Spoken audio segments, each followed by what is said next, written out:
आज है 26 नवंबर 2025 दिन बुधवार। नमस्कार, दिल्ली न्यूज में आपका बहुत बहुत स्वागत है। चलिए देखते हैं आज की 25 फटाफट काम की और महत्वपूर्ण बड़ी खबरों को। पर इससे पहले वीडियो को लाइक करना बिल्कुल न भूलें। अगले 2-3 दिन सतर्क रहें, शीतलहर बढ़ाएगी ठिठुरन। अगले 2 से 3 दिनों तक दिल्ली एनसीआर में कड़ाके की ठंड बढ़ने वाली है। पहाड़ों पर हो रही भारी बर्फबारी का असर मैदानी इलाकों तक पहुंच गया, जिससे अचानक तापमान में बड़ी गिरावट दर्ज की जा रही है। मौसम विभाग ने तेज शीतलहर और घने कोहरे की चेतावनी जारी की। सुबह शाम ठिठुरन बढ़ेगी, जबकि हवा की नमी से ठंड और तीखी महसूस होगी। रेखा सरकार की पहली अग्नि परीक्षा, क्या एमसीडी उपचुनाव में बीजेपी कर पाएगी क्लीन स्वीप? दिल्ली में रेखा गुप्ता सरकार की पहली बड़ी परीक्षा शुरू हो गई। एमसीडी की 12 सीटों पर होने वाले उपचुनाव में बीजेपी, आम आदमी पार्टी और कांग्रेस आमने सामने है। सत्ता में आने के बाद ये चुनाव बीजेपी के लिए प्रतिष्ठा की लड़ाई बन चुका है, इसलिए मुख्यमंत्री रेखा गुप्ता ने पूरी ताकत झोंक दी। अब देखना यह है कि क्या मतदाता बीजेपी को क्लीन स्वीप का आशीर्वाद देते हैं या विपक्ष नई चुनौती पेश करता है। दिल्ली को मिले 70 नए आयुष्मान आरोग्य मंदिर, उद्घाटन मंच से सीएम रेखा गुप्ता ने आप पर हमला। दिल्ली में स्वास्थ्य सेवाओं को बड़ा विस्तार मिला है। मुख्यमंत्री रेखा गुप्ता ने 70 नए आयुष्मान आरोग्य मंदिरों का उद्घाटन किया। इस दौरान उन्होंने कहा कि इन केंद्रों से आम लोगों को पहले से बेहतर इलाज और मुफ्त स्वास्थ्य सुविधाएं मिलेंगी। मंच से उन्होंने आम आदमी पार्टी पर निशाना साधते हुए स्वास्थ्य ढांचे की उपेक्षा का आरोप लगाया। रेखा गुप्ता ने कहा कि दिल्ली सरकार का लक्ष्य है कि हर नागरिक तक गुणवत्तापूर्ण चिकित्सा सेवाएं पहुंचे। इंडिया गेट हिंसक प्रदर्शन पर सख्त हुई दिल्ली पुलिस, राष्ट्रीय सुरक्षा से जुड़ी धारा जोड़ी। दिल्ली में प्रदूषण को लेकर इंडिया गेट पर हुए हिंसक प्रदर्शन के बाद पुलिस ने कड़ा रुख अपनाया। अधिकारियों के अनुसार प्रदर्शनकारियों के एक समूह के खिलाफ दर्ज एफआईआर में राष्ट्रीय सुरक्षा से जुड़ी धारा भी जोड़ी गई। पुलिस का आरोप है कि प्रदर्शन के दौरान माओवादी समर्थक नारे लगाए गए और पुलिसकर्मियों पर मिर्च स्प्रे का इस्तेमाल किया गया। दिल्ली में 500 से अधिक इमारतों पर एंटी स्मॉग गन अनिवार्य, एमसीडी ने बढ़ाई सख्ती। दिल्ली में बढ़ते प्रदूषण स्तर को देखते हुए नगर निगम ने बड़ा कदम उठाया। एमसीडी ने शहर की 500 से ज्यादा इमारतों पर एंटी स्मॉग गन लगाना अनिवार्य कर दिया। रिपोर्ट के अनुसार 149 इमारतों में 29 नवंबर की तय समय सीमा से पहले ही एंटी स्मॉग गन स्थापित कर दी गई। वायु गुणवत्ता लगातार 300 से 400 के बीच बनी हुई है। ऐसे में निगम का ये कदम प्रदूषण नियंत्रण को मजबूत करने के प्रयास के रूप में देखा जा रहा है। केंद्र ने लॉन्च किया CSIC 1.0, देश के साइबर सिक्योरिटी इकोसिस्टम को बनाएगा और मजबूत। केंद्र सरकार ने भारत के साइबर सुरक्षा ढांचे को और मजबूत बनाने के लिए CSIC 1.0 का शुभारंभ किया। ये नया प्लेटफॉर्म सरकारी एजेंसीज, स्टार्टअप्स और टेक कंपनीज को एक साथ लाकर साइबर खतरों से निपटने की क्षमता बढ़ाएगा। कार्यक्रम में एडवांस मॉनिटरिंग, थ्रेट इंटेलिजेंस और रिस्पॉन्स सिस्टम शामिल हैं, जिससे देश के डिजिटल सुरक्षा को बड़ा सहारा मिलने की उम्मीद है। सरकार का दावा है कि ये पहल भारत को ग्लोबल साइबर सिक्योरिटी लीडर बनने की दिशा में महत्वपूर्ण कदम साबित होगी।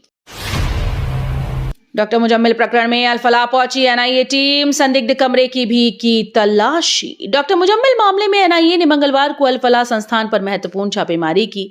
टीम कई घंटों तक कैंपस में मौजूद रही, उन स्थानों की तलाशी ली जिनके बारे में जांच में नई जानकारी सामने आई थी। जांचकर्ता उस कमरे तक भी पहुंचे जहां डॉक्टर मुजम्मिल के आने की बात कही जा रही थी। सूत्रों के मुताबिक टीम ने इलेक्ट्रॉनिक डिवाइस और दस्तावेजों की बारीकी से जांच की। एनआईए जल्द ही केस से जुड़े नए इनपुट सार्वजनिक कर सकती है। एम्स ने विकसित की दुनिया की सबसे सुरक्षित रोटेक तकनीक, 7 मिनट में मिर्गी सर्जरी संभव। दिल्ली के एम्स ने मिर्गी के इलाज में एक बड़ी चिकित्सा उपलब्धि हासिल की। संस्थान ने रोटेक नाम की दुनिया की सबसे सुरक्षित मिर्गी सर्जरी तकनीक विकसित की है, जो सिर्फ 60 मिनट में मरीज को मिर्गी से राहत दिलाने में सक्षम बताई जा रही है। इस प्रक्रिया में दिमाग के प्रभावित हिस्से पर बेहद सटीक और कम जोखिम वाला हस्तक्षेप किया जाता है, जिससे रिकवरी समय भी कम हो जाता है। विशेषज्ञों का कहना है कि ये तकनीक मिर्गी उपचार में गेम चेंजर साबित हो सकती है। दिल्ली गुरुग्राम में ऑनलाइन गेमिंग कंपनी पर ईडी का छापा, 505 करोड़ की संपत्ति फ्रीज।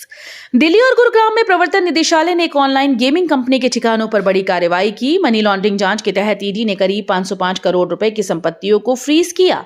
आरोप है कि कंपनी ने विदेशी खातों के जरिए अवैध कमाई को छुपाया और फर्जी लेन देन किए। जांच टीम ने कई डिजिटल रिकॉर्ड और वित्तीय दस्तावेज भी कब्जे में लिए। दिल्ली के बादली मोड़ ओवरब्रिज में दरारें, सुरक्षा जांच तक यातायात प्रभावित। दिल्ली के बादली मोड़ ओवरब्रिज पर दरारें दिखाई देने के बाद यातायात व्यवस्था प्रभावित हो गई। सुरक्षा को ध्यान में रखते हुए प्रशासन ने पुल पर वाहनों की आवाजाही आंशिक रूप से रोक दी और इंजीनियर्स की टीम मौके पर जांच में जुट गई। अधिकारियों के अनुसार पुल की सेफ्टी ऑडिट रिपोर्ट आने तक एहतियात बरतना जरूरी है। इस वजह से इलाके में जाम की स्थिति देखने को मिल रही है। पुलिस ने वाहन चालकों को वैकल्पिक मार्ग अपनाने की सलाह दी। ज्वालामुखी विस्फोट की राख का असर, दिल्ली में प्रदूषण बढ़ने की आशंका गहराई। दूर स्थित ज्वालामुखी विस्फोट का असर अब दिल्ली की हवा में दिखाई देने लगा है। वातावरण में फैली राख और गैसें ऊपरी हवा के साथ लंबी दूरी तय करके राजधानी की ओर बढ़ रही हैं। इसके कारण प्रदूषण स्तर में बढ़ोतरी और हवा की गुणवत्ता में गिरावट दर्ज की जा सकती है। विशेषज्ञों का कहना है कि इस स्थिति से आंखों में जलन, सांस की दिक्कत और धुंधलापन बढ़ सकता है। फिलहाल दिल्ली वासियों को सतर्क रहने की सलाह दी गई। कोहरे के कारण स्वर्ण जयंती एक्सप्रेस 3 महीने रद्द, रेलवे ने जारी की सूचना। उत्तर भारत में घने कोहरे की आशंका को देखते हुए रेलवे ने बड़ा फैसला लिया। स्वर्ण जयंती एक्सप्रेस को 3 महीने के लिए रद्द कर दिया गया। ऑपरेशनल सुरक्षा और ट्रेन संचालन में आने वाली चुनौतियों को ध्यान में रखते हुए यह निर्णय लिया गया है। रेलवे अधिकारियों ने कहा कि कोहरे के दौरान दृश्यता बेहद कम हो जाती है, जिससे हादसों का खतरा बढ़ जाता है। यात्रियों को सलाह दी गई कि यात्रा से पहले अपनी ट्रेन की स्थिति अवश्य जांच लें। 15 दिसंबर से 60 से 80 किलोमीटर घंटे से अधिक गति पर रोक, तेज रफ्तार वाहनों पर ई चालान। 15 दिसंबर से वाहनों की अधिकतम गति सीमा को सख्ती से लागू किया जाएगा। नए नियमों के मुताबिक अलग अलग श्रेणी की सड़कों पर स्पीड लिमिट 60 से 80 किलोमीटर प्रति घंटा तय की गई। इससे अधिक रफ्तार में पकड़े गए वाहनों पर ऑटोमेटिक सिस्टम के जरिए ई चालान काटा जाएगा। ट्रैफिक पुलिस ने कहा कि ये कदम सड़क हादसे कम करने और सुरक्षित यातायात सुनिश्चित करने के लिए उठाया गया है। ममता बनर्जी की सख्त चेतावनी। पश्चिम बंगाल की मुख्यमंत्री ममता बनर्जी ने एसआईआर को लेकर केंद्र सरकार पर तीखा हमला बोला। उन्होंने मंच से कहा कि किसी की सरकार हमेशा नहीं रहती और 2029 में बड़ी राजनीतिक लड़ाई देखने को मिलेगी। ममता ने चेतावनी दी कि अगर बंगाल को चोट पहुंचाई गई तो वो इससे व्यक्तिगत आघात मानेंगी और पूरे देश में आंदोलन खड़ा कर देंगी। उन्होंने कहा कि चुनाव के बाद वो देश भर में जाकर अपनी लड़ाई को आगे बढ़ाएंगी। एसआईआर मुद्दे पर विपक्ष के हमले तेज, बीजेपी ने बनाया जागरूकता प्लान और खास टीम। एसआईआर को लेकर विपक्ष के हमलावर रुख के बीच बीजेपी ने बड़ा प्लान तैयार किया है। पार्टी ने जनता को इस योजना की वास्तविक जानकारी देने और भ्रम दूर करने के लिए विशेष जागरूकता टीम बनाई। ये टीम विभिन्न इलाकों में जाकर सरकार की मंशा और एसआईआर के फायदे बताएगी। बीजेपी का कहना है कि विपक्ष गलत सूचना फैलाकर लोगों को गुमराह कर रहा है। आने वाले दिनों में अभियान को जमीनी स्तर पर तेज किया जाएगा। दिल्ली की हवा 12वें दिन भी बहुत खराब, AQI गिरा लेकिन सांस लेना अब भी मुश्किल। दिल्ली में प्रदूषण का स्तर लगातार 12वें दिन भी बहुत खराब श्रेणी में बना हुआ है। भले ही AQI में हल्की गिरावट दर्ज की गई हो, लेकिन हवा में मौजूद सूक्ष्म कणों की मात्रा अभी भी सांस लेने के लिए खतरनाक बनी हुई है। सुबह के समय धुंध और स्मॉग की परत साफ दिख रही है। विशेषज्ञों ने बच्चों, बुजुर्गों और लंग रोगियों को बाहर कम निकलने की सलाह दी है। कनाडा में खालिस्तानी भीड़ बेकाबू, तिरंगा फाड़ा और पीएम को मारने के नारे। कनाडा के ओट्टावा में आयोजित खालिस्तान जनमत संग्रह के दौरान भारतीय तिरंगे का अपमान किया गया और भारत के प्रधानमंत्री तथा अधिकारियों को मारने के नारे लगाए गए। ये गैर कानूनी वोटिंग सिख फॉर जस्टिस द्वारा कराई गई, जिसमें सवाल पूछा गया कि क्या पंजाब को भारत से अलग कर खालिस्तान बनाया जाना चाहिए। इस विवादित आयोजन में 53,000 से अधिक लोग शामिल हुए, जिसमें बच्चे, गर्भवती महिलाएं और बुजुर्ग भी मौजूद थे। घटना के बाद भारत विरोधी गतिविधियों पर गंभीर चिंता जताई जा रही है। महंगी स्मार्ट वॉच, बदलने वाला ऑनलाइन डिलीवरी गिरोह बेनकाब, दिल्ली पुलिस ने 2 आरोपी पकड़े। दिल्ली पुलिस ने एक ऐसे गिरोह का भांडाफोड़ किया जो ऑनलाइन ऑर्डर की गई महंगी स्मार्ट वॉच और इलेक्ट्रॉनिक गैजेट्स को नकली उत्पादों से बदल देता था। जांच के दौरान 2 डिलीवरी बॉय को गिरफ्तार किया गया, जो डिलीवरी से पहले पैकेट खोलकर असली सामान की जगह सस्ते नकली प्रोडक्ट रख देते थे। इस धोखाधड़ी के चलते एक गोदाम को करीब 8.5 लाख रुपए का नुकसान झेलना पड़ा। इनकम टैक्स एक्ट 2025 अगले साल अप्रैल से लागू, कर प्रणाली में बड़े बदलाव संभव। इनकम टैक्स एक्ट 2025 को अगले साल अप्रैल से लागू किए जाने की तैयारी तेज हो गई। सरकार के अनुसार नए एक्ट का मकसद टैक्स प्रणाली को सरल, पारदर्शी और आधुनिक बनाना है। प्रस्तावित बदलावों में टैक्स स्लैब छूट और कॉम्प्लायंस प्रक्रिया में सुधार की उम्मीद जताई जा रही है। एक्ट लागू होने के बाद टैक्स फाइलिंग और जांच से जुड़े कई नियम भी बदल सकते हैं।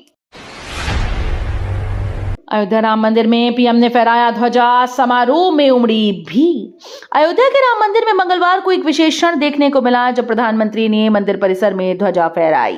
ध्वजारोहण के दौरान पूरे क्षेत्र में भक्तों का उत्साह और श्रद्धा साफ नजर आई। कार्यक्रम में धार्मिक अनुष्ठान भी किए गए और मंदिर निर्माण से जुड़े कार्यों की प्रगति का संक्षिप्त विवरण प्रस्तुत किया गया। आयोजन का उद्देश्य सांस्कृतिक धरोहर और आस्था के इस केंद्र से एकता और शांति का संदेश देना रहा। दिल्ली में पहली बार हॉट एयर बलून ट्रायल, जानिए जनता के लिए रोमांचक उड़ान कब से शुरू। दिल्ली में पहली बार हॉट एयर बलून का सफल ट्रायल रन किया गया। बांसीरा पार्क में हुए इस परीक्षण में उपराज्यपाल विनय कुमार सक्सेना और डीडीए के अधिकारी मौजूद रहे। ट्रायल के दौरान बलून लगभग 100 फीट की ऊंचाई तक पहुंचा, जिसे पर्यटन को बढ़ावा देने की नई पहल माना जा रहा है।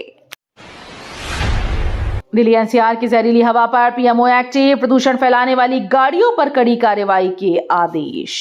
दिल्ली एनसीआर में बिगड़ती वायु गुणवत्ता को देखते हुए प्रधानमंत्री कार्यालय सक्रिय हो गया। पीएमओ ने प्रदूषण की स्थिति पर एक अहम बैठक की, जिसमें अधिकारियों को प्रदूषण फैलाने वाले वाहनों की पहचान कर उनके खिलाफ सख्त कार्रवाई तेज करने के निर्देश दिए गए।